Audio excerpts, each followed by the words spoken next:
welcome back to the show. I am buzzing with today's interview. I've just got finished recording with Melissa Mills, who is a psychic medium and soulful alignment mentor. Melissa is based in New Zealand, and since 2012, she's been doing one-on-one sessions, live events, classes, and retreats all over the world. She's been featured on TV, radio, magazines, and spreading the message of modern mediumship. She is truly incredible and has a deep passion to bring mediumship to the forefront of spiritual enlightenment. She believes that loved ones in spirit are direct access to the infinite stream of unconditional love, making mediumship one of the most powerful gifts we have for humanity. You guys, Melissa's abilities are out of this world. I feel such a connection to her. I feel like we're sacred sisters meant to connect and will connect many times. In this episode, she shares so much. She's so open and willing to answer all of my questions. And we get into topics like your soul's purpose, what's the difference between your purpose and your mission, why she believes that we're all here. We talk about connecting with loved ones and spirit guides. She just dives deep. She shares it all, and I admire her authenticity, her abilities, and she even gives me a mini reading, which was not planned, about a past life I've had, so that's pretty cool. And I just know you guys are going to enjoy it so much. I ask her also about the law of attraction and how this human experience works from the psychic medium perspective and how we can make change using the law of attraction. So please make sure to sit back, allow this amazing guidance into your life, and tag me on social media, tag Melissa when you listen so that we can know that you're enjoying this content, that you're listening, that it's landing, and really just spread the love, because she is on a mission to make mediumship normal, which you'll hear her talk about. And it's so moving for me because I really do believe that mediumship and psychic abilities, it's just been taboo for way too long. And it's time to make it normal. We all have these abilities. We all can benefit from this type of guidance and insight and truth, because I really believe that us humans are so focused on the here and now, and a lot of what we give attention to is not the truth. It's based on our fear and it's based on our suffering. And if we can lean into mediumship and guidance from beyond, I know that we can live powerful lives where we're stepping into our purpose and we're experiencing that love, joy, and abundance that we came here for. So sit back, relax, and enjoy this episode with Melissa Mills.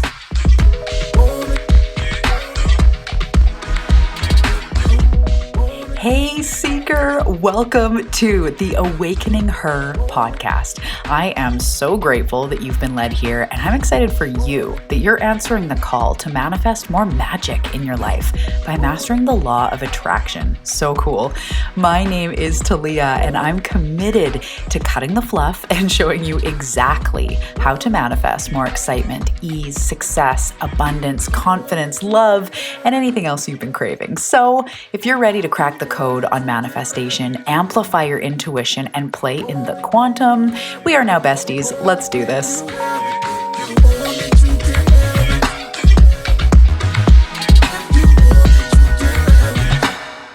Hi, Melissa. Welcome to the show. I'm excited to have you here today.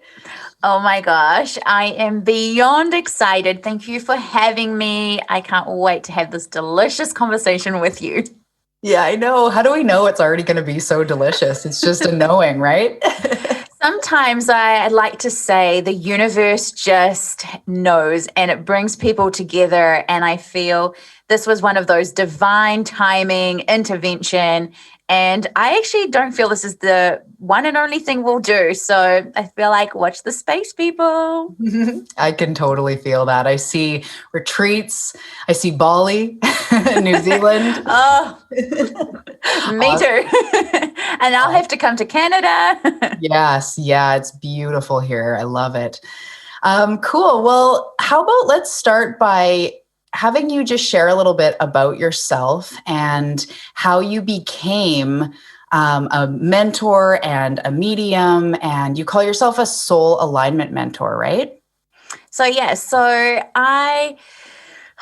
where do you kind of start, right? So my spiritual journey, my path, I have been told that I fought a cosmic battle to come to Earth. And ever since I was a little girl, I always knew that I was going to do something. And I didn't necessarily know what that is until kind of now I've pieced the pieces together. So I'm an only child. So from a very young age, I always had imaginary friends who now I know weren't so imaginary. And when I was 9 years old, we moved to New Zealand and life became very different. I'd grown up as a French citizen living in Africa. So we were, first class, everything was paid for. Life was amazing. We were traveling all the time. And then when we moved to New Zealand, it was like, oh, reality kind of hits. We don't get to live the high life anymore. And a lot of dark things started to happen in the sense that my stepdad at the time, he was very abusive, and that started a journey for me of wanting to take my own life. And that lasted for a good 20 years. And I remember I was probably about 11 years old, and I was standing outside the window ledge of my bedroom. We lived in a 2-story house, and I was about to jump, thinking that, that was going to do some damage, but probably would have only broken my legs or something. And I heard this voice outside of my head that said, "Don't jump, go to church." And every time I tell the story, I just get goosebumps. And I thought at the time that was God talking to me. And I was like, okay, I'll go back to bed. And I told my mom, and then we started going to church. And we were Catholic, and I just feel like, Catholicism just did not resonate with me at all. And so I was more interested in drinking the wine. And so I wanted to be, get my communion so I could do that. And then we tried a whole heap of different churches, whether that be Baptist or Protestant. I still didn't quite resonate, but I knew that there was something. And so when I was 18 years old, I had a friend who read angel cards for me in the uni library. And I was like, never heard of a psychic before, never heard of mediums, had never even knew the stuff existed. And so she read for me, and I was like, how do you know this stuff? And she was like, you are meant to do this. And I was like, I don't think so. This is only for crazy people. This is just not my path. And she was just like, come on, go and buy some angel cards, and then you can just have a play. And so I started pulling out cards for people, and the stuff that would come into my head seemed to be accurate. And I was like, man, I am really good at guessing this stuff. And she invited me to a show where a live medium who is quite a known one in New Zealand, Calvin Cruikshank, I think he's kind of making his way to the US, and maybe he'll make it to Canada. And I remember watching him bringing through all these, deceased loved ones and seeing his aura. I'd never seen anyone's aura. And my friend had also invited a medium from New Zealand, and I happened to be sitting next to her, and she said, come and see me for a reading, because at that point I was looking for Mr. Right. And so she told me all about, Mr. Right, who was baby daddy number 2. And she also said to me, you're a psychic medium. And I was like, no, I'm not. Why does everyone keep telling me this? And she's like, come and train with me. And I was like, okay. So when I did my first course, I was like, oh my gosh, this is who I am. And I was liberated, but also petrified, because now I had a label for what I was. I thought, I hear voices. I'm predominantly clairaudient. So I thought everyone heard voices, and I'd always had a knowing about things, and I could tell whether someone had good intentions or not. And I thought everyone could do that. It clearly is not. So I resisted coming out of the closet, as I call it. And I was like, no, I am just not, going to do this, until I got pregnant with baby number 2. And I was a primary school teacher. So I had I was on a fixed term contract, which means I could not go back to another job. So I was like, okay, I'll finally start this. And so that was September 12, 2012. I opened Melissa Mills HQ, as I like to call it. I was 7 months pregnant. And I thought, if I do this as a hobby, I'll be happy. One client, a hobby turned into my full-time profession. And it just was like the spirit world. I think the universe was like, there she is. She's doing it. And then, of course, as you step into your purpose, my marriage broke down. I had to figure it all out.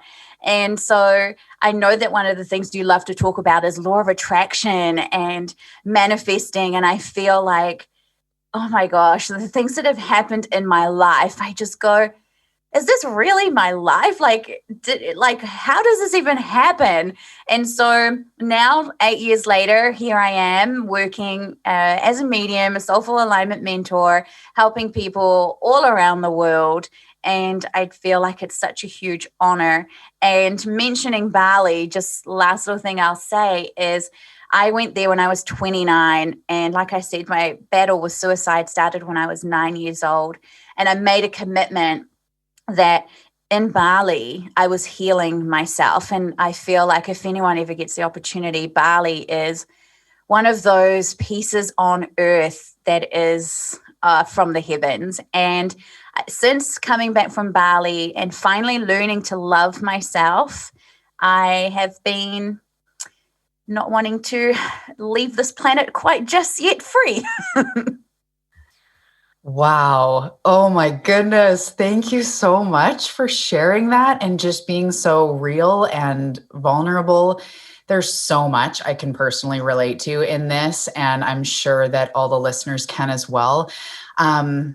That's so cool to hear how your journey unfolded. And I do card readings, and the stuff that comes through is insane. Sometimes I'll be talking to my husband, and of course I don't reveal names or anything, but I'll be like, I went from this person to this person, and the energy, the voice totally changed. The guidance was totally different. And a few years ago, I'm like, I really don't think I'm making this up. It changes so much when I do them live on Facebook and people pop on, I do cards.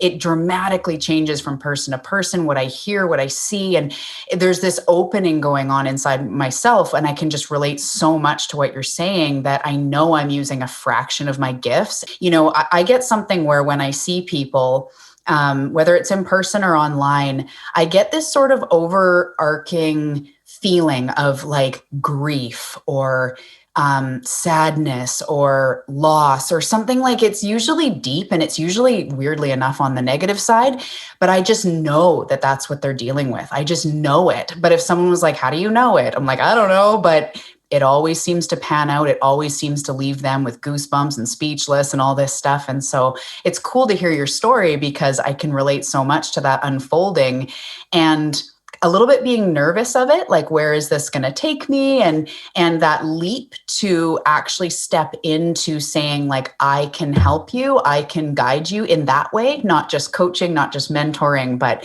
from that intuitive place. And so that's really cool to hear. And it's neat to hear how that unfolding and just you being brave enough to step into it, 7 months pregnant, reinventing yourself.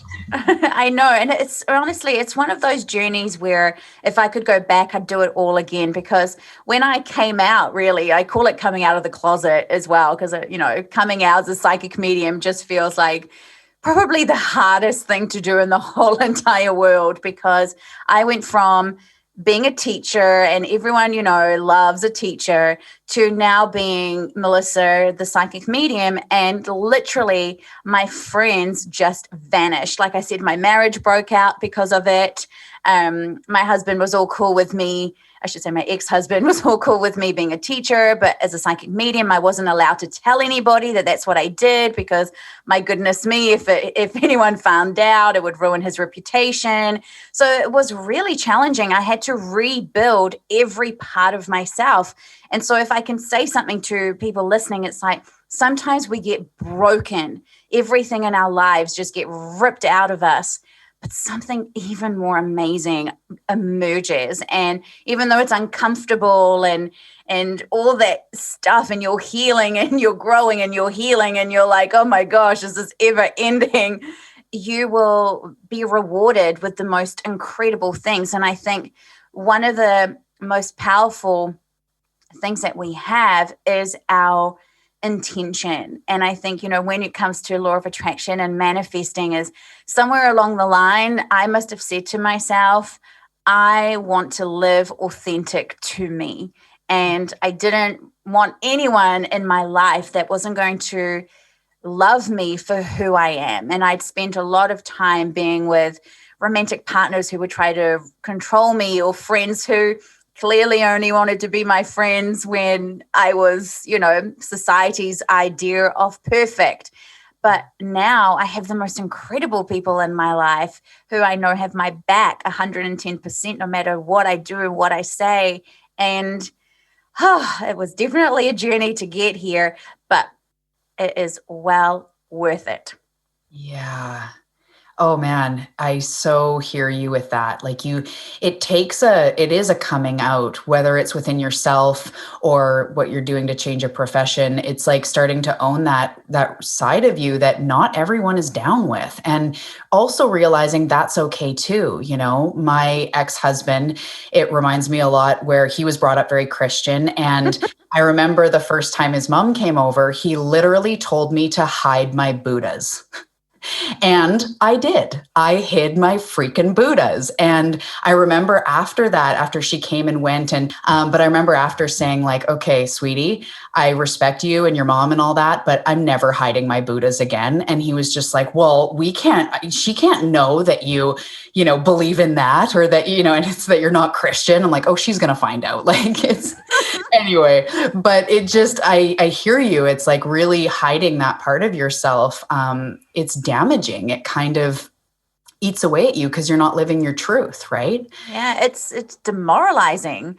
And It's like, I remember thinking, you're my husband. You're supposed to love me no matter what. And I'll never forget, this stays with me all the time. And when I get in my head and I think I want to give up on all of this, because sometimes I'm just like, working as someone who's here to help humanity in whatever way, that is, whether that be as a healer or a teacher or what have you, sometimes I just kind of think, oh my gosh, like this is too hard and I just want to have a normal job. I think of this moment, and my son at the time, he would have been less than 6 months because he was still in a capsule in the back of the car. And my ex-husband was driving. And I said to him, one day I'm going to be on TV for what I'm doing. And aren't you going to be proud of me? And he goes, I'll never be proud of you for this. And that stays with me because now I've been on TV, I've been in magazines, I've been on all the things. And it's like, you know what? And funnily enough, I'm Melissa Mills, and Melissa Mills is my married name. And I'm like, he told me, you can't be that. And I'm like, watch me. I'm totally owning who I am with this name. I think I married him just for the name, really, because Melissa Mills just sounds so cool. Oh my goodness. That gave me like bad goosebumps. Like, how can someone say that? Oh, I know. So that is my motivation every time I, think, oh, I can't do this, or things that I'm wanting to create aren't quite jamming. I know the universe has some greater plan. I'm like, but this is what I want. So I always think of that moment and go, this is what I was born to do. Yeah. That's actually beautiful, because I was going to ask you, so even though you were with someone that wasn't, super supportive, we'll call it, and you were a teacher and, you felt that pressure to sort of, everyone loves a teacher and all that. So even with those pressures, why did you take the leap then? What was it inside that was calling you? Oh my gosh. I kind of feel like I didn't have a choice. I feel like the universe saw an opportunity and was like, that's it, girly. You are on your mission. Get on with it. Because literally, I don't think I've ever seen anyone go from how quickly my career just exploded. It was, I didn't even have to do anything. I literally was like, I'm here, and people were just showing up. It felt such in flow.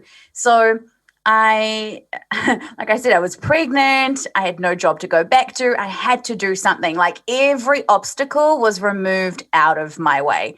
And I honestly did not believe in myself. Like I was charging $20 for an hour I don't charge $20 for an hour now. But I hope not. No. What, like more than 100% more than that. But it's like not quite 100%. My math skills aren't that great. But it's it was, I did not believe in myself. And that's why I charged that. I was like, oh, are people going to listen to what I'm saying? At the time, I was 25.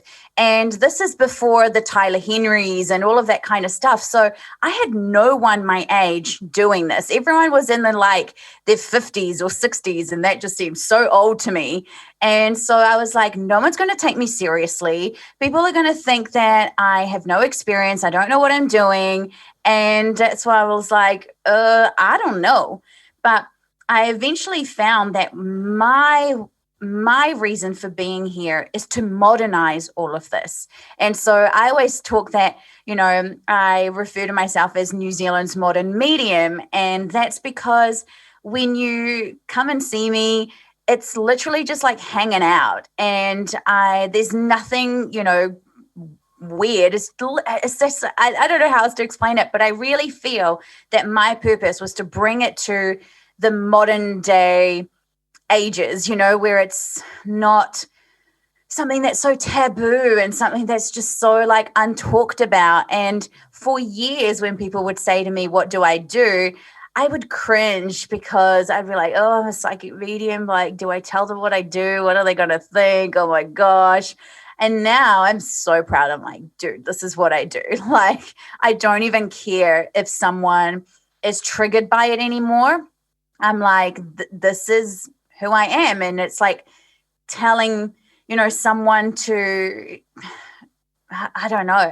I don't even know how to explain it. It's like one of those feelings that's so freeing to be authentic and not worry anymore about the judgment of others. Because I feel like I had that with the closest person that can, the judgments matter. I had that with my ex-husband. So it's like, no, I don't care. I'm like, I had it. I've experienced what it's like to be scrutinized. I've also been humiliated nationwide as well. I went on a radio station, a very well-known radio station in New Zealand, and they had me on. I thought it was amazing. And then they spent the whole of the following week talking about how my episode was the worst episode they've ever had and how they're going to redeem themselves. And it was awful. I hid under a rock for a whole week going, oh my gosh, my name was mentioned over and over and over again throughout the day for this whole week about how awful it was.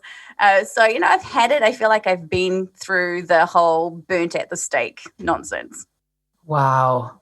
That's intense, man. That is intense. And sometimes, what I'm hearing too in that is it's because you're meant to go big. So if you get a few ridicules under your belt, then you'll have what it takes to be able to stand in your truth. Because I know that some of the biggest people out there speaking their message, they have all the haters as well, right? People that devote Facebook groups to them or petitions to them, or, Gabby Bernstein gets hate mail all the time about how she's doing the devil's work. And I've heard her talk about that.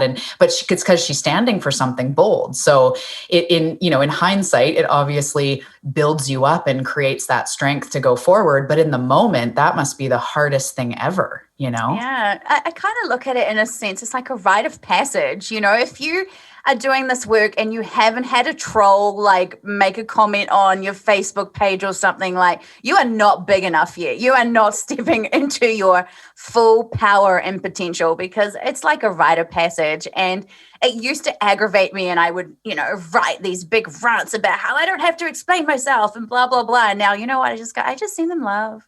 I send them love because clearly, they say hurting people hurt people. And I just go, at some point, whether it's now or in your next life, you'll awaken and you'll discover the absolute truth of who you are. And we are all pure, unconditional love, abundance, and joy and freedom. And so, that's kind of what I hope they will discover at some point. Yeah. I hear you with that. I haven't had enough haters, so I'm obviously not big enough yet, but Oh, no. One is enough to tell you, that it's a rite of passage. It's one of those things. If someone hasn't given you the side eyes yet because of what you do, it's like you're not stepped into it enough, clearly, because, right. I feel it with you. You're here to do really big work on such a global scale. It's really exciting. I see so many similarities between you and I. It's like, I'm looking in the mirror. I think we even look kind of similar as well. It's so fun. But I feel there's really not that I'm supposed to be like reading for you, but anyway, we'll go for it. I feel like there's incredible opportunities that are going to open up in a sense where you'll look back and go, wow, like how did I even like get here to serve the world, like the journey, it's all going to be worth it. And so keep manifesting, girl. There's so many awesome things for you. So does it involve my psychic gifts? It involves it all. I even feel it's stuff that you haven't even tapped into yet. And it's all to do with your past life mastery. I feel like you'll probably do like a past life regression or something like that. And you'll unlock it all. And you'll be like, oh my gosh, I can do this and I can do that. And there's quite a shamanic kind of heritage with you. I don't, a shaman is something that you can't become. You're born as a shaman, but potentially in a past life, you have some shamanic kind of abilities and you'll tap into that. I feel maybe not in Sedona, because I know there's quite a big portal in Sedona, but maybe somewhere else in the world, you'll open that up and you'll be like on your way, like intuitive healing, mediumship, stuff that maybe doesn't even exist yet. You'll be doing it. Oh, thank you. And that resonates really deep. The part of that I've only tapped into this much of my gifts continues to come up. And I'm in this, even just the last few weeks, I've had sessions with healers and my own like journal channeling where it's like, girl, you have no idea. And it's like, I'm sitting here going, but I want to know. So teach me. It's like, I'll just be patient. Just enjoy the ride. Just know it's unfolding, Yeah. And you know what? Sometimes it's not because you're not ready. It's because the world hasn't vibrationally upgraded enough to receive what it is that you have to offer. So sometimes it's not even about you. It's about we've got to raise the collective consciousness to get to that point where it can be receptive to receive this really powerful stuff. So I'm all about flipping it. And so you'll often hear me say about the flip it mindset. And that's what I see for you is you've got all the things, and once you tap into it, it's like so super easy, but it's a lot of past life mastery that you're bringing into this life. And it kind of feels to me that you've spent your whole past lives working up to this grand moment. Like this is the granddaddy of lives for you. You're saying all the things that I feel. It's what I feel. And it's funny because sometimes I like hearing, and I thank you for saying that sometimes it's not just that I'm not ready, because I go through this back and forth of like, what am I doing to stop my success? Because a lot of this in the coaching industry and the personal development, it's like, where are you blocking yourself? And so I've been swept up a little bit in like, where am I resisting my greatness? And where am I afraid of this? And I think that there's a lot to that, of course, and continuous healing and clearing. But sometimes I feel like it's something so much bigger that I can't see, that it's almost like, don't beat yourself up. Don't take it all on you. It's not just Talia right now that's causing a problem, in quotes. It's something bigger, so that kind of encourages me to just relax and release and just go with what feels good and go where I'm called and know that it will unfold. But there's moments where I kind of go, but I want it now. But that excitement's conjuring and building. And I think that's also important, right? Is for that readiness to kind of bubble within. Yeah. And, part of, law of attraction and all of that kind of stuff is the universe is always working with you. And even though one of the biggest traps that we fall into with it is, well, it hasn't happened yet. And we're always focusing on the fact that it hasn't happened. And that is what is going to rob you of actually experience it. And we have to trust that the universe has a greater plan than how we can even manifest it. And so for you, let go of those blocks. You're not blocking anything. It's just the world hasn't like upgraded yet. We haven't gone through as the collective light workers have, right? Like people like you and I, we've done it. I like I said, I started in 2012. So I was part of that wave of light workers that have been bringing in that 5D energy that we're moving into, the rise of the feminine. And so we've got to help the rest of the world to kind of get there as well. And then once they're there, that's when we come in and we go, bam, this is why we fought those cosmic battles to be here. And let's do what we came here to do. But I just want to say to you right now, it's like you're assimilating, I think is that the word, when you're just soaking it all up so that you can, when the time is right, you're just, boom, there I am. And you won't be, having to learn and get yourself established. You'll already be there. And it's super exciting to see that in your energy. But I really loved having into your past life mastery. I really see that at some point you were a nun of all things. I'm like, oh my gosh, you were a nun.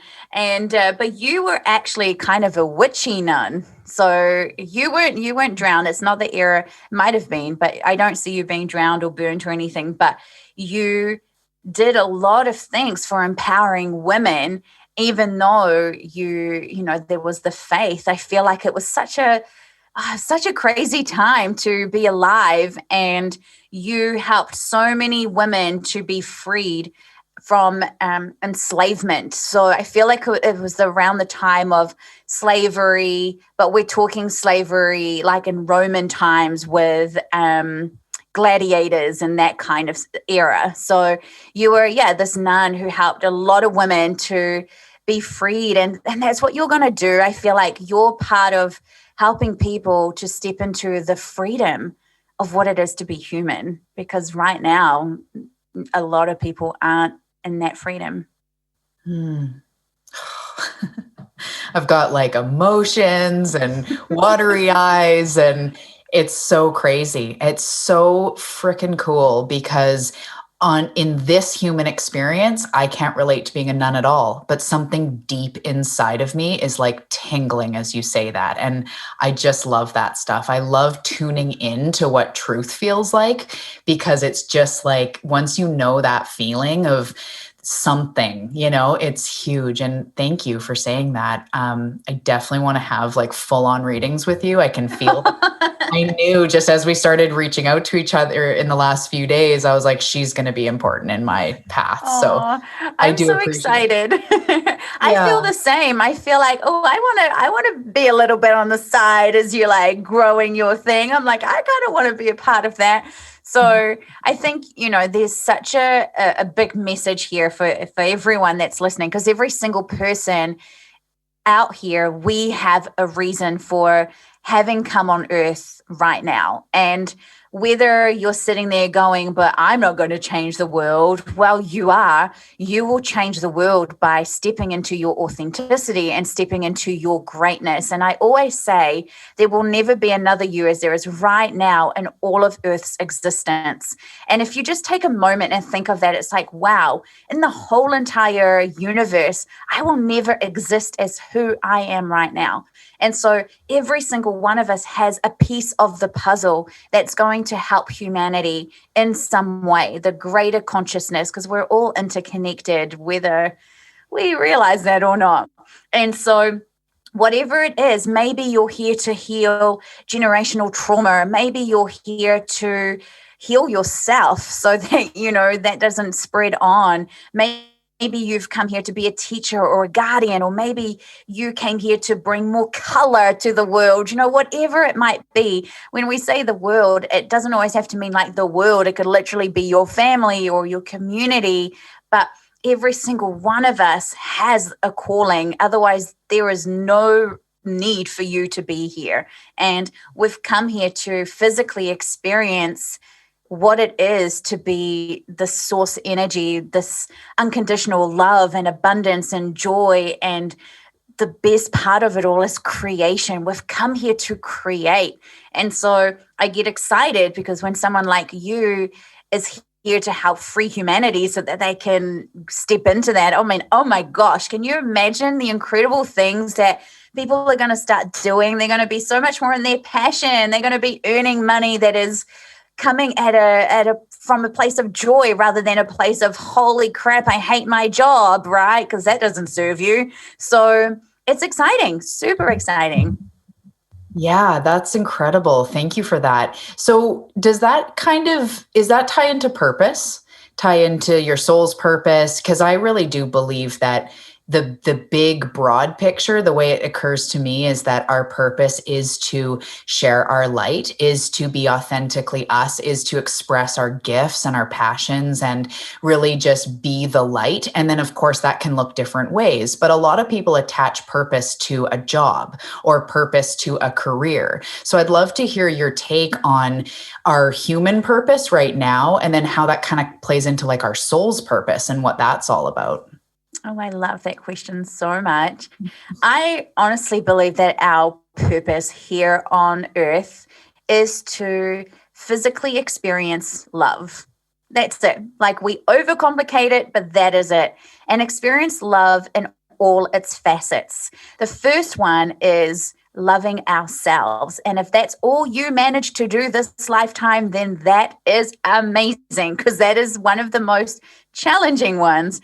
Of course, then to have this love for something that is beyond this earth, whether that is your God or a creator or angels or whatever. Hopefully it's the good stuff, right? But and then of course for the love of our fellow man and the other occupants of the planet. So I really believe that our reason for coming into this physical experience is to have the opportunity to feel this physical aspect of love. And so within that, right, we've all come in with this uniqueness. And this is when our soul's mission kind of comes in. So your purpose is to love. Just be like a love bug. Love yourself, love everything. But that also means love what you're doing, love what you're eating, love what you're watching. You know, it's all about that experience. We do have the contrast of hate and anger and all of that, because if we didn't have the contrast, we wouldn't know what love is, or we wouldn't get to experience love. However, we're not meant to give as much momentum to the contrast as what we're giving. So that's what the purpose. Now, your mission, that's when you use your gifts and your talents and your abilities to bring some sort of service to the world. And like I said, that could be within your family or globally. That is going to be depending on what you've chosen to do. So every single one of us has something. We're good at something. And you might be an amazing person who learns languages. So maybe you can help with translating. Maybe you are someone who is an incredible artist. And so, you know, you can bring love to people because they've got your art in their house.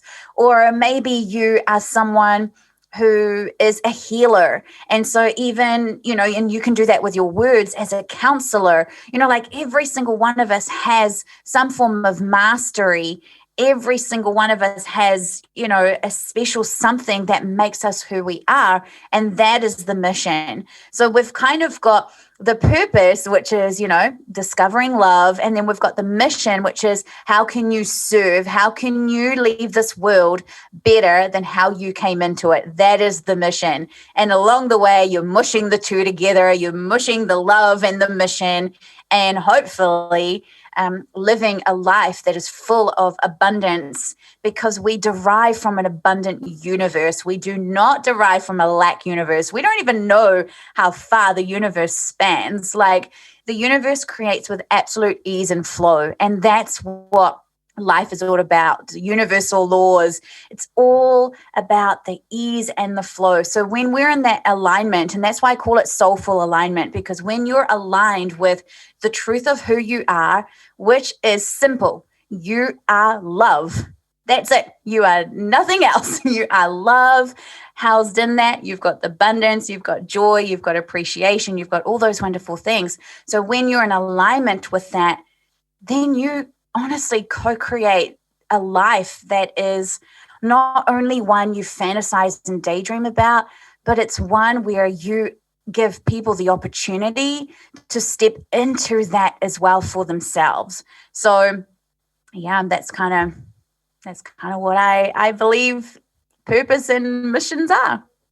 That's incredible. I love the way you say that. It just makes a lot of sense, and kind of separates the two. But as you say, they also do go together. Is that why your podcast is called Rise with Love? I love that. So my podcast is called Rise with Love. And that to me is, we all have those dark times. We all have those moments that break us. So not only did I have that with my, battle with suicide, I had such a crazy time with my life being turned upside down, and I had to make a choice. And I was like, well, I'm all about love, so I got to do something. And instead of falling, I want to rise. So Rise with Love to me is a movement where we are in soulful alignment and we are spreading basically what you're going to do, the freedom to humanity, the fact that we are, abundant, and it's that phoenix moment, that moment in your life where everything just breaks you, and you the only thing you can do is come out of the ashes. And we all have those moments, and we probably have them more than once, right? Because that's what we do. I always say it's like heal, grow, repeat, that's kind of like the process.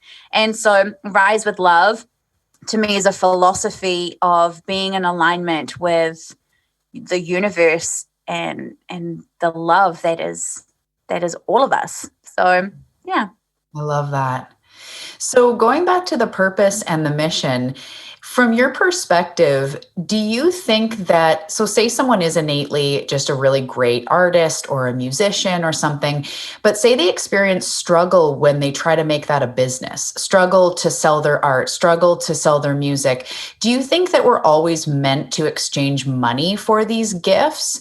If you are like insanely talented, is it just you're supposed to become that to support yourself? Or do you think that that's individual for everybody and it's not always supposed to exchange for money? Does that make sense? It totally makes sense. And a part of me is like, I want to answer that in like so many different ways.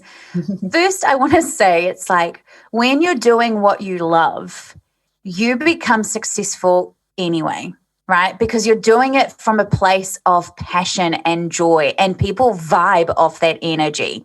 So it's like you and I can't believe people pay me what I for what I do, because I'm like, it's not even work for me. Like, this is so much fun. I love what I do so much.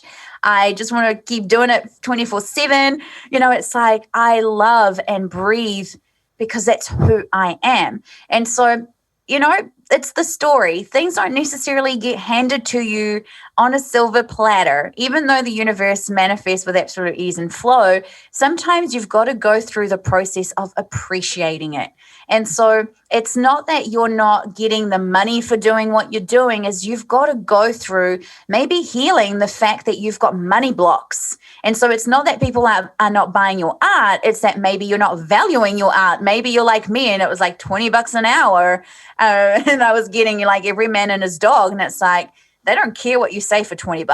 Whereas now people listen to what I gotta say, right? So maybe someone's undercharging for their art, or maybe you're afraid of what people are going to think of your art. So there's a healing opportunity. So I don't look at it as this isn't what you're meant to do. It's okay. Where's the resistance within you that is attracting that? Because that's all it is. Honestly, life is a mirror of what we are experiencing on the inside. And so let's say you did decide to become an artist because you're like, oh, And my mum is like that, actually. My mum is an artist, and she did the artwork for my oracle cards that I created with mediumship. So I hope we'll talk about that as well. So, and her art is just so amazing. And she would never be the kind of person that would be like, make an art piece and sell it. But now her art is empowering, thousands of people all around the world through them using the cards. So it's not that you're not meant to do this. It's something inside of you. You've been given the greatest opportunity to heal some form of resistance. Usually it's going to be judgment, because we've all been judged for something that we've said or done and been prosecuted in past lives for it. But also to align yourself with abundance, because you're probably not in soulful alignment. You're coming at it from a place of lack and scarcity rather than absolute passion and joy. And we all hear the rags to riches stories, right? They're the most exciting. Sometimes if it was just to happen, maybe you wouldn't appreciate it. Maybe then you would not do the good that you came here to do, right? Because if it's taken you a while, you fully are so in the moment for every single person that buys your art, and you're like, oh my gosh, that person bought my art. I'm like so happy. So then you would take that, how can I explain it? That energy, even when everyone knows who you are. I hope that kind of makes sense. Yeah, I definitely hear you on that. It's almost like it comes down to, it's not that you're not meant to do it. It's the human journey, the this lifetime or whatever, messy sort of the ego, the resistance, so instead of saying, am I not meant to do this, because I know there's a lot of creatives out there. My husband's a musician. He's had up and down experiences in the industry and a lot of friends and clients and all that. So it's not that you're not meant to do it. It's that it's an opportunity to heal. And I don't know, maybe there's also divine timing too, right? Like I look back and I know why I wasn't successful 5 years ago, because I just didn't have the tools and the healing and the things that I've experienced now. So I can only imagine 5 years from now, 10 years from now, how I can look back and go, that was all so necessary. Because that struggle, if you're a seeker like we are, it encourages you to look within and say, what am I, what is there to be healed here? How can I allow more love and light and joy into my life, Yeah. I want to just kind of put it in this perspective. When I first started, I was 25, right? I was like, I want to be famous. My father is a musician. I grew up thinking I was going to be the next Britney Spears, so I have been on a stage since I was 2 years old. I'm a singer, was on New Zealand Idol, all that kind of stuff, right? So that's who I wanted to be. And so when I came out as a psychic medium, I was like, I'm going to be like Lisa Williams. She's so cool. I'm going to be famous like her.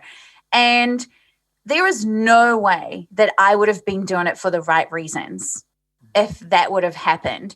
Now I look at it as, when I get up in the morning, who is it that I'm supposed to serve? Rather than let me become rich and famous so everyone loves me. It's actually not about me anymore. And so maybe that's the shift. Maybe it's about, how can I help the greater good rather than how can I make Melissa awesome? I hope that kind of makes sense, but that's where I was at.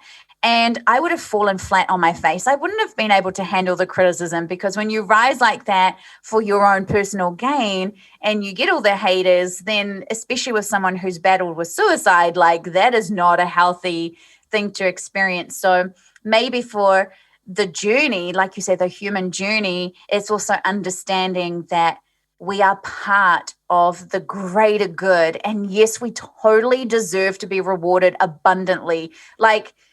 Charge for your things, get paid as an artist, totally. That is part of it. That is the energy exchange. And if it's not happening, you're probably in the wrong vibration of it. Charge more is usually what I would say, because you're probably undercharging, right? But that is our divine right, is to have this abundance. So don't look at money as anything other than it's just energy. I always say to people, when you hold, I don't know, do you guys have $5 where you are? I don't know. But let's say, you hold $5 in your hand like a note. I'm like, what is it doing to you? And people look at you and go oh, nothing. So I'm like, well, why are you so scared of it? It's just what we used to exchange. So money, we've got to stop saying things like it's the root of all evil, or rich people are snobby, or, money doesn't grow on trees. We've got to stop saying stuff like that, because we derive from an abundant universe. And the more abundance one person has, the more they can create and help raise the human consciousness. So that's where I was at in the beginning. Now, completely different. I'm like, it doesn't matter how it happens, as long as I know that I'm creating some form of ripple that is helping humanity to ascend to this energy of love. Oh, I love that. That's so, so good. Thank you. Oh, it's amazing. Okay. Can I ask you about spirit guides? And, the guides and the support that we have around us. I'd love to hear anything you have to say about spirit guides, loved ones that have passed, and basically our support team that's on the other side that hangs out with us. Oh, I love it. I have, you used to call it the spiritual team. Now I like to call it the team of light. And that's because I've become really interested in things that are beyond this earth per se. So I've become really into cosmic beings. And so for me, your team of light is made up of incredible beings from all different dimensions of the cosmos, the universe, to assist you in co-creating your best life. Because the number one thing is, as human beings, we have free will. And so our team of light cannot intervene, unless we're in serious danger, but they cannot intervene in how we choose to live our lives. They can guide us, but they can't actually make decisions for us, because we have free will. That is part of the human experience. So most people will start to dive into the spirituality when a loved one crosses over. That's when a lot of people start to go, is there more to life? Like, now I'm really sad. I don't know what to do. There's something missing in my life, and they might go on a personal journey. So for me, I always say mediumship is the absolute doorway to our divinity, because our loved ones go back to being our energetic bodies, our astral bodies, their etheric body, and that is source energy, that pure unconditional love. And so they are able to remind us of who we are, because remember, your purpose is to be love. All right. So they help us with that. And so within our team of light, we all have a spirit guide. We actually have lots of spirit guides, but we have one main spirit guide. It's called different things with different, places in the world. I call it the master guide. Some people call it the gatekeeper. I think it's just like saying tomato. It's same, right? You have one master guide, stays with you from the very first moment you decide to come into this incarnation to the moment you leave. Then you'll have other guides that will come and go. Usually with all your spirit guides, you've had a human experience with them before. They're not just like somebody random that just goes, oh, I'll be your spirit guide. So you usually have some form of connection with them from a past life. Then, of course, you have the angelic realm. You have ascended masters. You have elementals. I love elementals. I've only just started playing with them. So your elementals are things like your fairies, your unicorns, your dragons, your leprechauns, all of those kind of really cool things. And then you have as well celestial beings. And I know that might seem really like, ooh, for some people.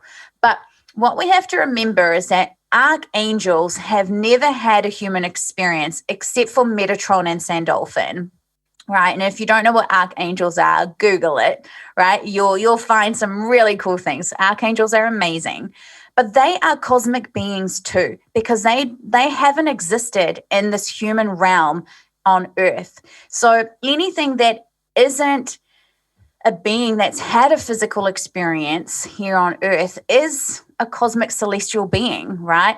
And so I kind of am very open to believing that we are not the only thing that exists in this universe. And so I've been, like when I went to Stonehenge, for example, I asked, how did the stones get here? And I saw these blue beings in my mind, and they put the stones there, and I was like, oh, okay. And I've worked with a lot of people where I've seen green beings with them and the blue beings, and I was like, I don't really know who these people are. So I've been kind of tapping in to Arcturians and Palladians and Syrians, and so working with different realms of the cosmos has been really exciting. So I'm seeing a lot more of these beings, which I'm sure have always been there, but part of people's, team of light, because they're here to help us really anchor in the love. We are in a crucial time of humanity. I've said it for many, many years. Many of my students will tell you that I believe we're in the age kind of like what happened to Atlantis, where they're going to wipe us out and start again, because we've become about the self rather than about the interconnected oneness. And so if we don't change things up now, if we don't really come back to what it is, and that is love, then they're gonna go reset button on humans, right? So I believe these beings, they're here because they understand that, Earth has so much potential, and it's quite a sought after resource for the rest of the universe. So they really want to help us to get this right so that we can continue our existence. And that's not the ones that want to keep us enslaved. I'm talking about the good guys, because there's definitely, like everything, there's polarities, and that we couldn't have light without darkness. We couldn't have day without night. It just doesn't, we can't coexist otherwise. So I love working with my team of light. And, sometimes I get a little bit stubborn. I'm not sure if you do as well, but I could see that about you. And I get a little bit stubborn, and I'm like, come on, make it happen, manifest this for me. But it's a wonderful thing. Even if you don't know who your spiritual team, your team of light is, you can just say, whoever's looking after me, help me with this, because they're not offended if you don't let them, if you don't know who they are. But of course, you can discover that. There's many YouTube meditations where you can meet your spirit guides and all of that kind of stuff. So it's so much fun. That is so incredible. I've been told I have a dragon that hangs out with me all the time. You are so lucky. I want a dragon. Yeah, I've been told that a few times, that he just, especially when I'm in my office, and helps me with creativity and all this different stuff, but he just hangs out around my neck. And sometimes I'll be sitting here and I just feel this tingle up and down my back. And I'm like, hey, buddy, I don't know, apparently it's a girl, but that's just really amazing. And I've become more open to that, or not even open, but it's come into my reality more and more in the last few years, that it's so much more than just my Nana or this one spirit guide, that there is this team of beings and light and things that we can't even put words to, because they're not, things that we're used to seeing. They're not in human form. They're in all these different forms. And that makes a lot of sense to me, because I really think that this life experience for people like us and intuitives and people that are really open, this is what this experience is like. It's so full and more than we could ever comprehend, right? Until we're on that other side. So it just makes sense to me to think it's just your friend who passed away, or just a spirit guide that looks like a human. Feels so human to think that. So it's cool to hear that perspective. So if somebody was to say, whoever's looking after me, can you really help me? Can you help me, whether it's to manifest this or to make this change in my life? How would they then look for the guidance that is coming forward? Yeah, that's such a big question in some ways, but I always say, signs and symbols are very important. And then the reason I always talk about mediumship being a really good place to start is because when you can develop your mediumship, then you understand how to work with the universe. Because in mediumship, we develop 2 extra senses than we do when working intuitively. So intuitively, you're working with your clairvoyance, your clairaudience, and your clairsentience. So seeing, hearing, feeling. But in mediumship, we also work with clairscent, which is smell, and we also work with clairgustience, which is taste. So you're developing more senses. So your body is incredible, and you've got to start trusting it, because a lot of the time you'll be receiving the answer, but you'll get in your head and you'll go, was that my imagination? Did I really see that flash of light? Is that feather really a sign? And then we just overthink it. I always just keep it simple. Seriously, if you thought this feather is from your grandmother, it's from your grandmother. You don't need someone to clarify that for you. All right, just go with it. If you see the number 444, instead of going, oh, I always see 444 and I think it's something, Google, what does 444 mean, right? And trust that it's coming from your team of light. And sometimes it will be a collective. All of them are sending you a sign, or sometimes it will be, a particular loved one because you've thought about them and their song comes on the radio and then you'll go, oh, that's just a coincidence, right? There are no coincidences in life. Your team of light, the universe, your loved ones in spirit, they are a higher intelligence, because when we come into this physical body, we really have to work with the mind and the contrast. So in the other realms, we don't have things like hate and anger and guilt and judgment. So we're kind of occupied by all of that. So we're a higher intelligence when we're not in this physical body. So the fact that there's a feather on the ground, you have to just take a step back and realize what that took to manifest that physically. Okay. Or the fact that someone made a license plate appear in front of you that says, somebody's name. I don't know if you have personalized license plate in Canada, but we have them in New Zealand. So let's say, your grandmother's name was Betty, and then someone has a little car and the license plate is Betty, and you could be like, oh, that's my nana's name, but you don't think anything else of it. It's like the universe is constantly sending you these signs and symbols, and your body is such an incredible vessel because we can actually pick up on energy. So when we work with our clairsentience, for example, when two people have had a fight and you walk into the room and you feel that energy, right? So I always say sometimes like an itch. So let's say, your dad placed his hand on, this is your dad in spirit, placed his hand on your shoulder, and then you don't necessarily know that, but you get an itch and you're like, oh, I just got an itchy shoulder. Or, and that could be, they've just put their hand on your shoulder because you needed, a little pat on the back or a little bit of support. So your body will be receptive to energy. You'll feel a different temperature. You'll hear thoughts in your mind, people might say, oh, you're schizophrenic, because I hear voices. That's how I work. I'm a predominantly clairaudient. So it's thoughts in my mind. You'll see things. Sometimes you'll be like, oh, did I see that? Did anyone else see that? There's so many ways of explaining that. So I believe the more and more we tap into it, the more we kind of giggle and go, all right, yeah, I got that sign. Or if you're just starting out, pulling out angel cards and oracle cards. I'm not personally huge on tarot, because I think tarot, you've got to really develop that. The tarot is such a ancient way of working, and you've got to be prepared to work with the polarities of energies as well with tarot. But oracle cards is so easy, and there's the book. You just go to the back of the book and look what the card says. So you can start there, right? So journaling, I think, is an amazing way of receiving wisdom from the universe. Meditation, oh my gosh, if you start meditating, the things that you're going to be able to experience, I mean, where do you even start, right?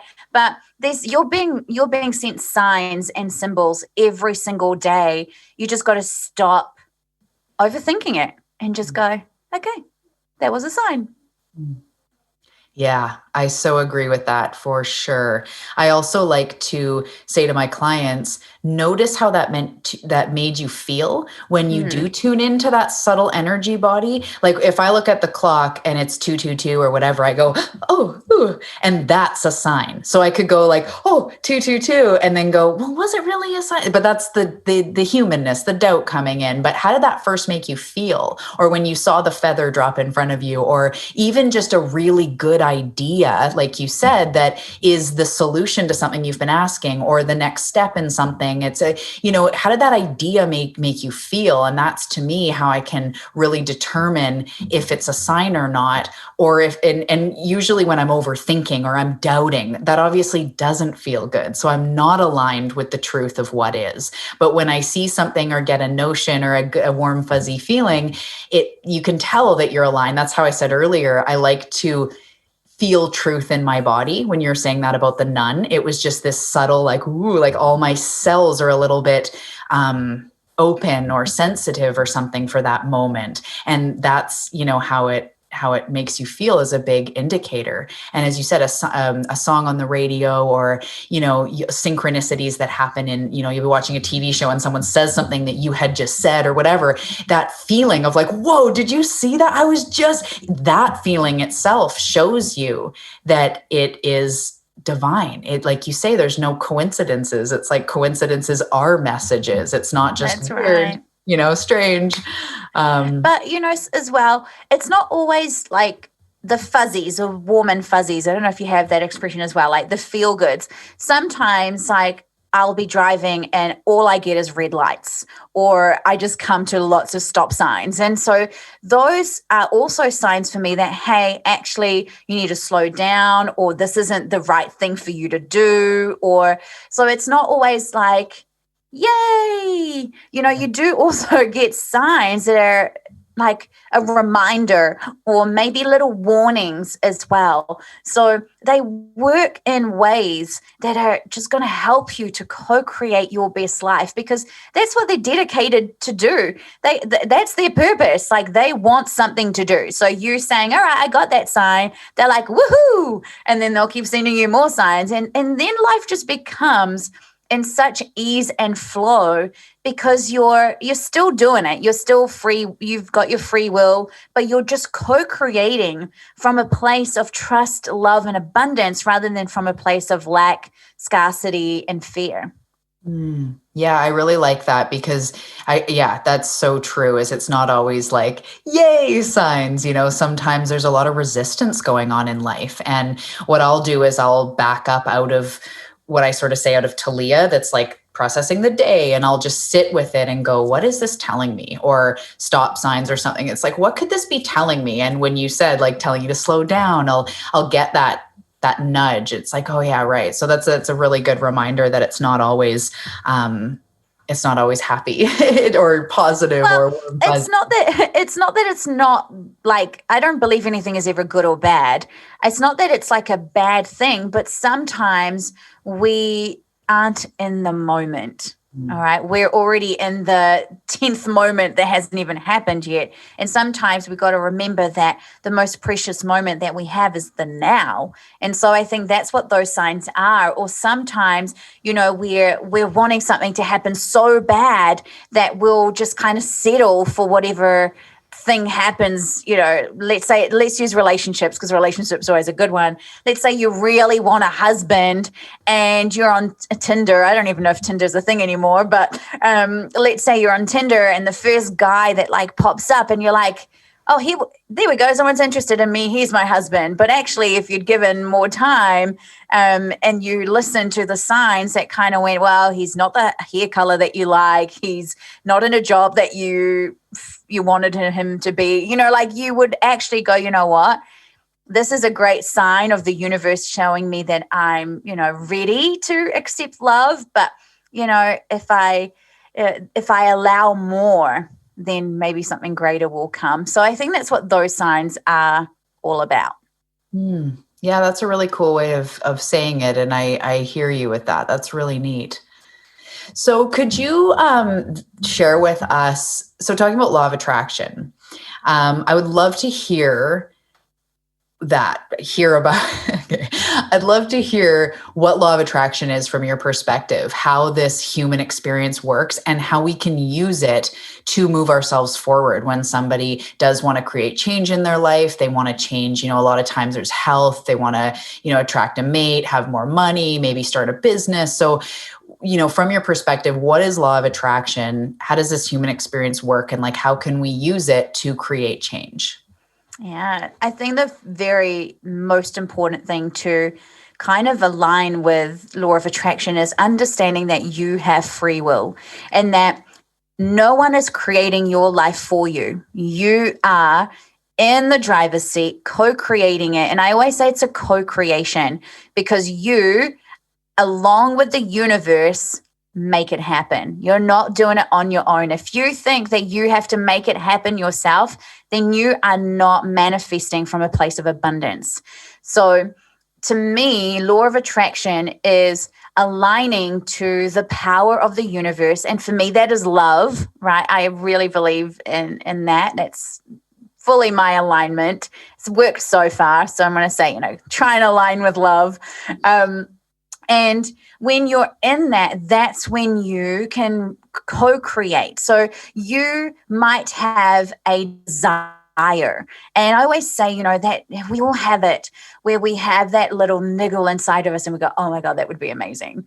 And then we tell somebody and they're like, why would you do that? Right. And we lose that momentum. So I always say, trust when something comes to you that it is meant to be yours, and you've got to hold on to that, because imagination, yes, it's a thing, but it's not a thing. There is no such thing as imagination per se. Your imagination is your own unique way of interpreting the universe. And so it plays a huge role in what you might want to have, but also you might want more when you get to that point, because that what you were manifesting was from what you knew of your reality and your potential at the time. So the key components to law of attraction and manifesting is all about the intention and the feeling. It's actually got nothing necessarily to do with what you say, really, though I think affirmations are really important. But let's say that I said, the affirmation, I want to have a multi-million-dollar business. And I'm saying that, and inside of me, I'm feeling poor. All right. The universe is going to respond to the poor feeling rather than me saying, I want a multi-million-dollar business. All right. So how we feel is crucial. And that's why we want to get into that state of joy and abundance and love and freedom and empowerment, because that's how we're creating what we want. Now, every single person is an amazing manifester. You are either manifesting the life that you want or you are manifesting the life that you don't want. So if you're really good at manifesting what you don't want, you are going to nail manifesting, because it's just a change of energy. A lot of the time it's just changing how you say things, right? So that you can get in alignment with the right energy and you want to get into joy. So I'm a huge Abraham Hicks fan, and they talk about how every 17 seconds you are creating your life. So if I spend my time, let's use loved ones in spirit passing. So if I spend 17 seconds in grief, I have just created another 17 seconds of grief, and then another 17 seconds, and then another 17 seconds. So what am I creating? I am creating from a place of absolute fear, scarcity, and lack. I'm creating from that. So what's my future going to look like? It ain't going to be amazing, because I haven't created, even though I might not have put out there, I want a multi-million-dollar business in that moment, I'm still creating not having that, because I'm in that low vibration energy. Does that kind of make sense? Yeah. Yeah. Okay. I'm so a huge, yeah. I was going to say, it's all about the feeling. It's in when you're visualizing or when you're creating vision boards, because I'm huge. I think those are amazing, because I think sometimes it's nice to have those visual prompts, right? But it's not just about putting a pretty picture. It's look at the picture and create the emotion attached with that. And if it does not excite you, take the goddamn picture off, okay? It's got to like move you profoundly. So it's got to make you feel so excited. So I always say the only two things you need to be about your future are eager and excited. If you're anything else, then start again, get into a better state. And so have a list of things that can bring your vibration up. If you don't know where to start, I always say put on 80s boogie music, because you can't feel anything else other than put on boogie shoes. I mean, how can you not feel amazing after boogie shoes, right? So have something that can just change your state. And also they say even washing your hands underwater can change your vibration. So we want to be in that high vibration as much as possible. And whatever you put out, and I believe this is energetically, you'll get back. I love that. I also like to, as I often can hear what the person who is stuck would say to this. So I just feel called to say, this doesn't mean that you have to be high vibe all the time, but a subtle shift that we can make is if you're feeling down or you're feeling in fear, instead of just continuing to focus on the fear, we can switch it slightly, incrementally to curiosity, right? Like, what is causing this? Where is there something I could maybe release? Or it may not make me abundant this second, but I'm willing to go for a walk to clear my mind, or to write it out, to brain dump it out in a journal, or to put on that music. So it doesn't mean we have to live high vibe and always be feeling amazing. But what I do with myself is those times when I'm really feeling down, like I call it my ego's bag of tricks. And I'll say to my husband, I'm like, the bag of tricks is just getting me today. And it's, you're not where you're supposed to be, or you're not this, or whatever it is, right? Instead of staying just in that story, I will incrementally pivot to say, okay, I may not feel good right now, but I'm just gonna have a shower and clear my mind. And then I step my way up to feeling better, because it is about focusing on the joy and focusing and feeling, again, not even just focusing in words, feeling that connection and that joy and that in this present moment and the abundance and all that. But we are in a human experience. We are going to be ripped out from time to time, right? So I really, I love you sharing that. And I just wanted to add that we don't have to feel high vibe all the time, but we can choose to not stay in the darkness and stay in the story by just sort of incrementally, it's like sidestepping. And I love how Abraham says a nap. She says, a nap is the fastest way to enlightenment, meaning when you're feeling really that down, sometimes you just need to start again, like you said, and have a nap and wake up and feel that much more refreshed, have a nice pot of tea and, take a breather. It's okay to feel down, but we don't need to also stay there. We can kind of do whatever we can to just slightly get out of it, slightly see a different perspective.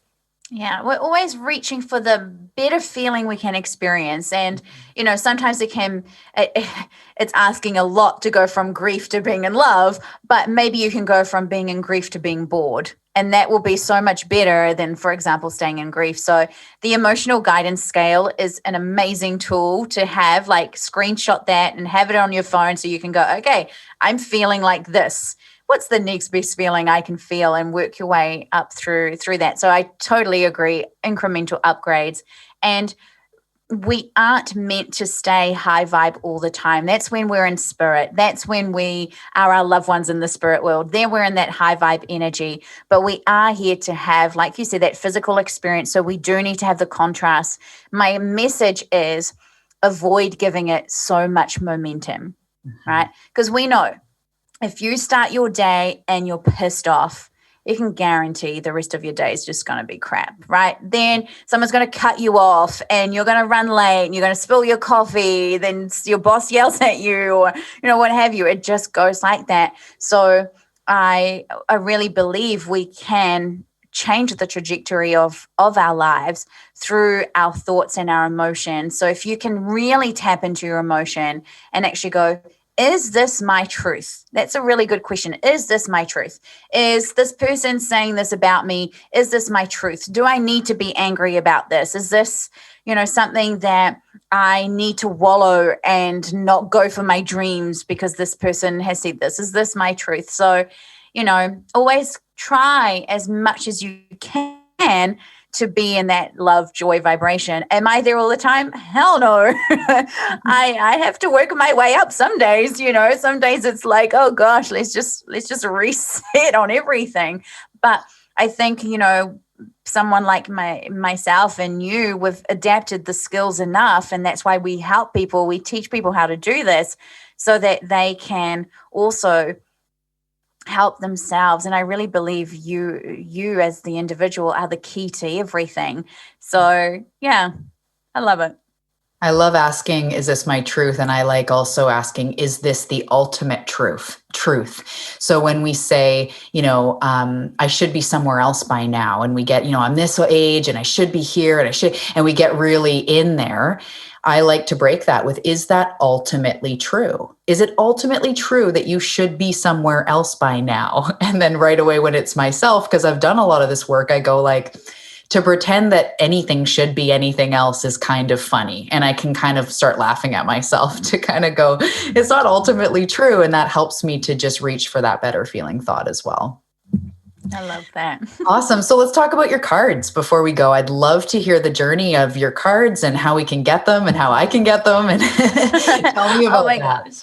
I'm so excited. So predominantly my work is as a medium. And of course I do the Soulful Alignment Mentor as well. So that's kind of like, to me, it's all mushed in as one. And so mediumship is what just moves me. And I really believe that our loved ones in the spirit world, especially now with what's happening with humanity, they are playing the crucial part of bringing in the love, and us as human beings, we're anchoring that love into the world. So the more connections you can have with your loved ones in spirit, the more love we can bring into the world. And because that's what they are. And then they can remind you of the truth. Your loved ones do not want you to be sad because of them being there. They want you to use them to help you co-create your best life. So I have this hashtag, which is making mediumship the norm. Like I said, I really want to normalize this. I think the way that we view death is not necessarily what it is. And I feel we should, start having those conversations, because often your loved ones in the spirit world are the white elephant in the room. When you have someone cross over, people don't know what to say. So they just don't ring you anymore. They avoid you on the street. And I'm like, that is not okay. And so I wanted something that could start the conversation where, yeah, you could be sad, but also if people want to talk. They want to talk about their loved ones in spirit. They don't want that question to be avoided. They don't want to be on their own and feel unsupported. And it's not because people don't want to support you when you're in grief, it's because they just don't know what to say. So I have been doing my live events called Whispers from Above. I also now do them online. I started bringing my online shows because, sometimes I have people all around the world who want to join in. And so my shows are called Whispers from Above. And that's because I hear voices, right? So it kind of makes sense.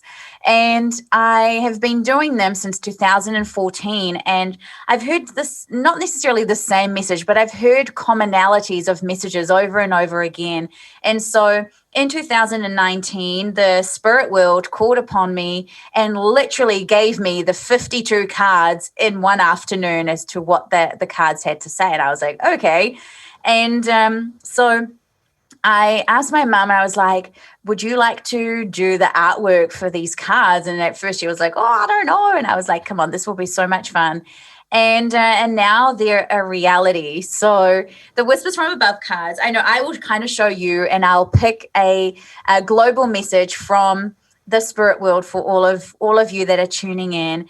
They are so easy to use. They are the illustration with a message. So you cannot use them wrong. There is no guidebook with them. You literally you can use them every single day. You could use them from the collective that is your loved ones in spirit, or you could ask a specific loved one to come with you. There is like an instruction card that goes with it, but you honestly just go with what feels right. You can use them for journaling. You can do whatever your little heart desires. And I love that kids are also pulling cards, and it's just so much fun. So they are just messages that are going to inspire you, because I wanted people to feel the constant connections, because your loved ones are with you. They literally are, even though they can be in like other dimensions as well.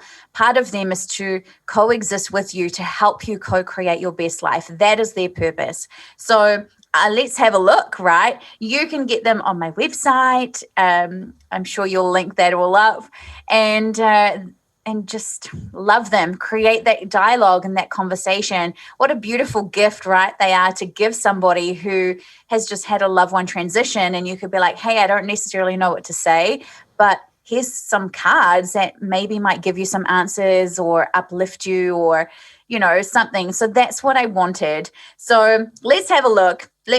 I'll show you a little bit. I know people can't see, but my saying is mediumship is a beautiful co-creation of the two worlds united as one. So I look at mediumship as the gift. I don't think a medium is gifted per se.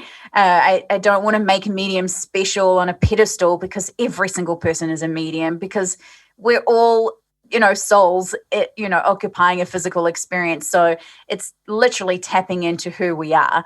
So let's see what the collective message that they want to share, the spirit world, for all of your beautiful listeners. And let's pick 3 cards. How about that? And I love it. That was the card I was looking at.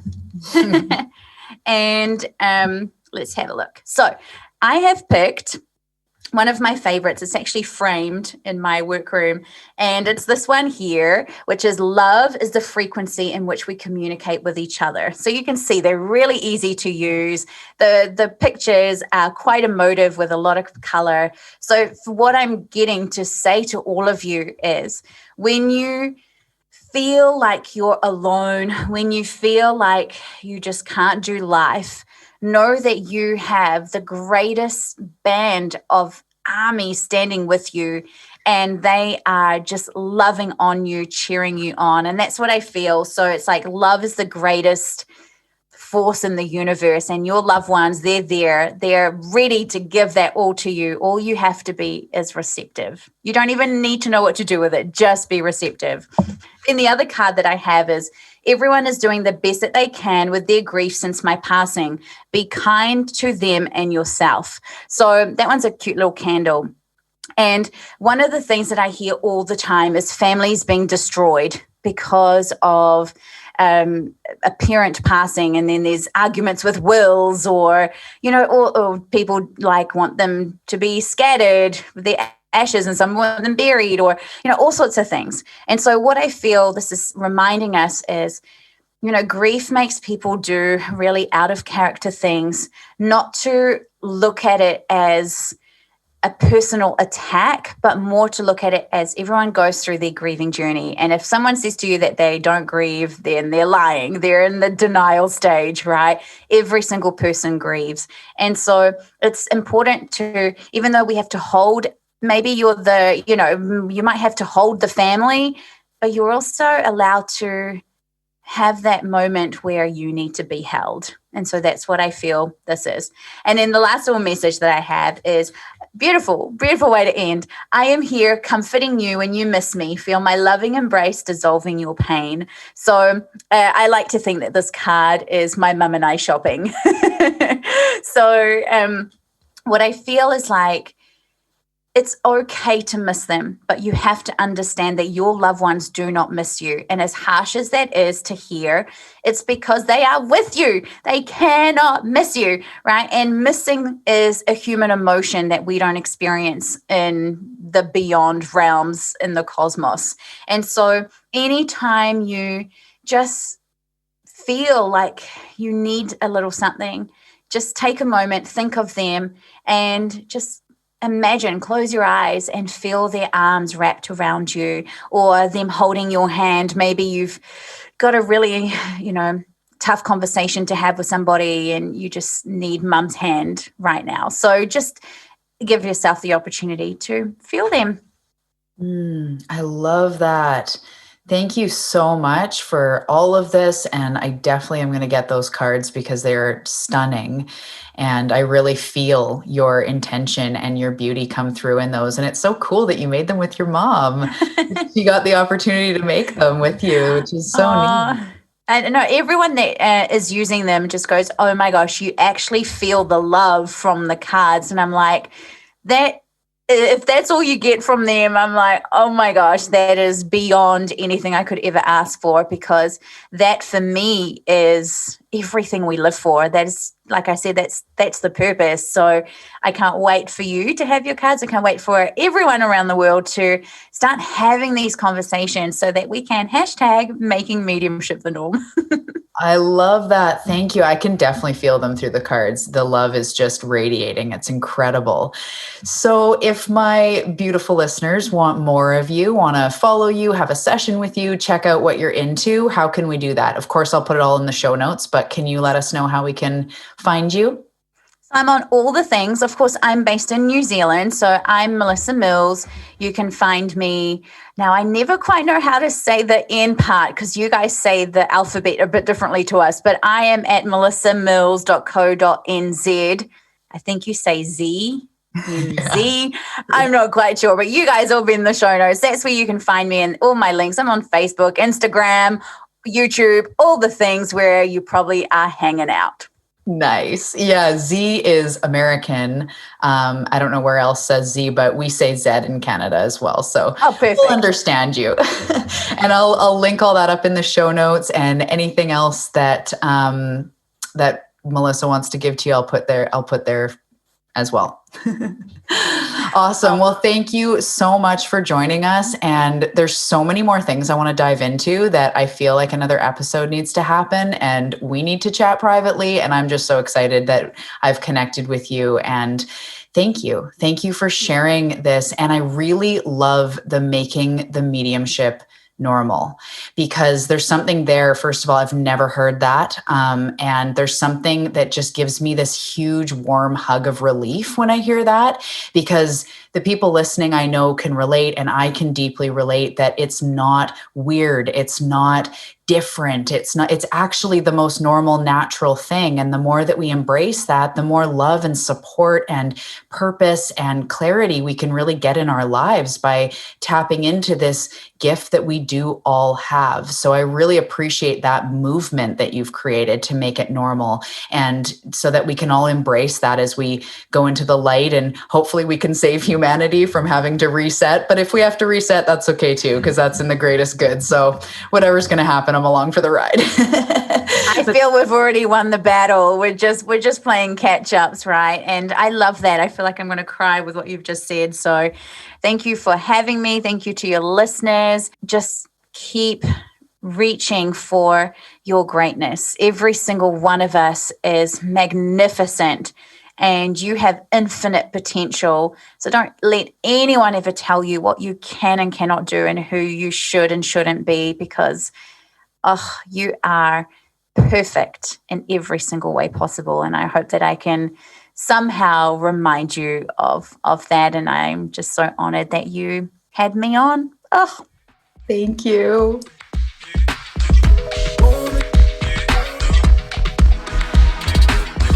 Thank you so much for tuning in to today's episode. I really hope you loved it.